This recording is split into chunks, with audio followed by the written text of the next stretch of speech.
Umabot na sa mahigit 10,000 taga Cavite ang apektado ng malawakang pagbaha.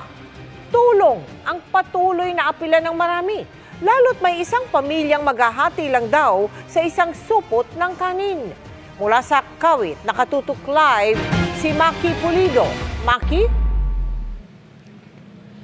Humupa na ang baha sa maraming lugar dito sa Cavite City simula kaninang umaga, maliban na lang sa ilang lugar.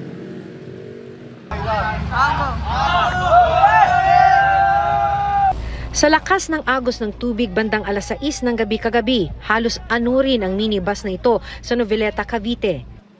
Para po ma'am nangyari tsunami.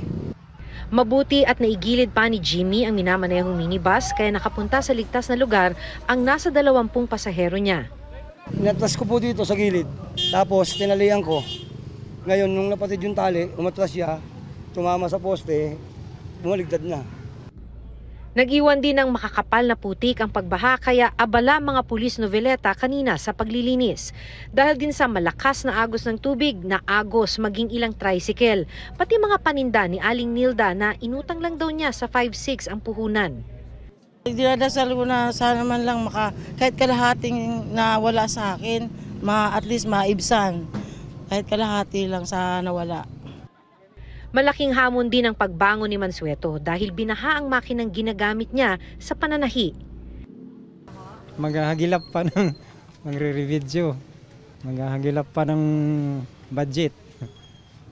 Kasalukuyan ngayon walang budget dahil kahit naman umaaraw na, may mga lugar pa rin nananatiling baha sa ilang bahagi ng mga bayan ng Kawit, Noveleta at Cavite City. May baha pa rin sa highway mula Bacoor patungong Noveleta pero nadaraanan na ng mga sasakyan. Ito ang sitwasyon sa bayan ng Kawit pasado alas 8 ng umaga kanina pero humupa na ito ngayon. Marami sa mga residente ang tinitiis lakarin ito. Mas mababa na raw ito dahil kagabi may mga bahaging hanggang dibdib ang taas ng lebel ng tubig. Isa ito sa mga kalsada dito sa Kawit, Cavite kung saan kahit natirik na ang araw at tumigil na ang buhos ng ulan ay nananatili pa ring baha. Kaya yung ilan sa mga residenteng nakausap natin ay talaga namang hirap sa paglilinis ng bahay. Isa rito si Erica na tinitiis limasin ang tubig sa loob ng kanilang bahay. Kailangan matanggal po yung tubig pag natuyo. Yung mga putik, kailangan matanggal. Tapos, syempre po, sasabunin. Kung may magbigay daw ng relief goods, malaking tulong sana para maitawid ang mga susunod na araw. Pero sabi ni Aling Amelia, kung walang ibibigay na ayuda, guto mga abuti nila. Hindi pa kasi makapaghanap buhay bilang barker. Nang makausap namin siya, hawak niya ang isang supot ng kanin na tulong ng isang kaibigan. Paghahatian nila ito ng kanyang mga apo. Wala akong pagkikitaan eh. Anong tulong po ang kailangan? Yung kailangan yung mga apo ko, yung mga kakainin, tsaka yung susuotin ng mga damit. Isinailalim na sa state of calamity ang probinsya ng Cavite. Sa kabuuan, mahigit 13,000 ang affected residents sa buong probinsya at nasa 78 ang mga bahay at infrastrukturang nasira. Ayon sa Provincial Public Information Office, ongoing pa raw ang pamimigay ng relief goods.